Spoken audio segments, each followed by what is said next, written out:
नमस्कार दोस्तों, आप सभी का स्वागत है आपके अपने YouTube channel interesting tech for VI पर, जो रहता है तकनीकी में आगे और आपको प्रोवाइड करवाता है बेहतरीन टेक्निकल कंटेंट, खासकर हमारे दृष्टिबाधित साथियों के लिए। तो अगर अभी तक आपने ये चैनल सब्सक्राइब नहीं किया है तो जाकर जल्दी से चैनल सब्सक्राइब करें और नोटिफिकेशन को ऑल पर सिलेक्ट करें।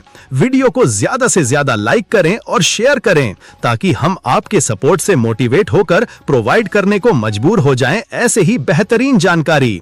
अपने वैल्यूएबल फीडबैक और विचार कमेंट बॉक्स में बेझिझक बताइएगा। और हाँ, आप सभी के लिए हमारे group blind tech community, application interesting tech for VI सहित सभी सोशल मीडिया प्लेटफॉर्म्स अवेलेबल हैं। जाएं इस चैनल के अबाउट पेज पर और जुड़ जाएं हमारे साथ।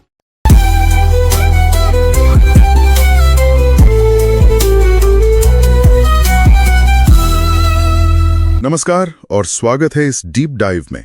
नमस्कार। आज हम बात कर रहे हैं भारत में दिव्यांगजन उम्मीदवारों के लिए प्रतियोगी परीक्षाओं से जुड़े कुछ नए सरकारी दिशा निर्देशों की। जी, ये अभी हाल ही में 1 अगस्त 2025 को जारी हुए हैं और ध्यान ये रखना है कि ये खास तौर पर रोजगार या फिर प्रोफेशनल और टेक्निकल कोर्सेज में एडमिशन वाली परीक्षाओं के लिए है। बिल्कुल, ये रेगुलर स्कूल कॉलेज एग्जाम्स के लिए नहीं है। सही। तो हम किस दस्तावेज को देख रहे हैं आज? हम देख रहे हैं सामाजिक न्याय और अधिकारिता मंत्रालय के दिव्यांगजन सशक्तिकरण विभाग का ऑफिस मेमोरेंडम। इसका फाइल नंबर है अंक P130137 52023 पॉलिसी DD3। ओके। और ये महत्वपूर्ण इसलिए है क्योंकि ये पिछले सारे निर्देशों को अब बदलता है।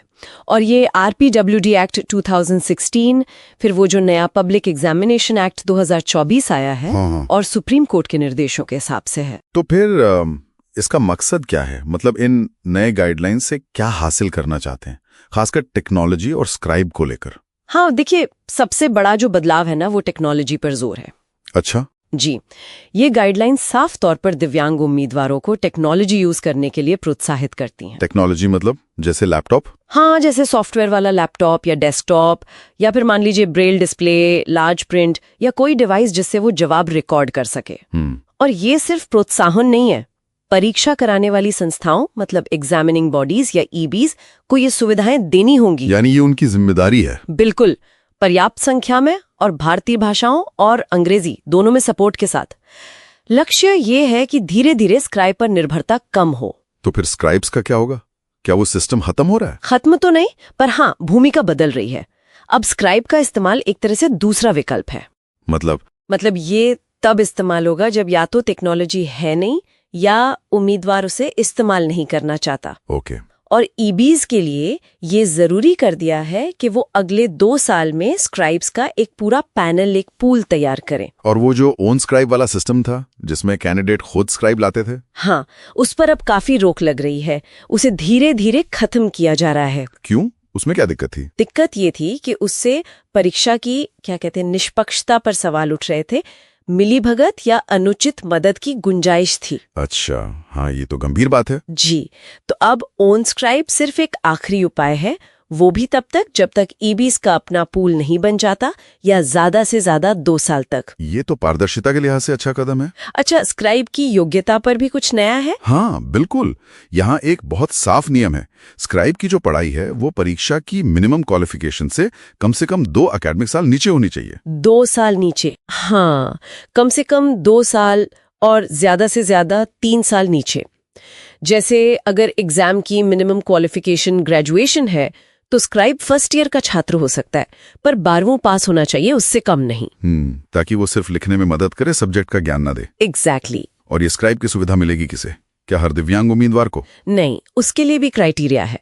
कुछ खास दिव्यांगताएं हैं, जैसे ब्लाइंडनेस या दोनों हाथ प्रभावित हों, सेरेब्रल पैल्सी। जी। इन मामलों में सिर्फ डिसेबिलिटी सर्टिफिकेट काफी है, लेकिन बाकी मामलों में एक अलग सर्टिफिकेट देना होगा जो अपेंडिक्स आई में दिया है, ये बताने के लिए कि लिखने में वाकई फंक्शनल लिमिटेशन है। समझ गया। और जब ईबी स्क्राइब देगा तो कैंडिडेट को मिलने का मौका मिलेगा पहले? हाँ, ये अच्छा पॉइंट है।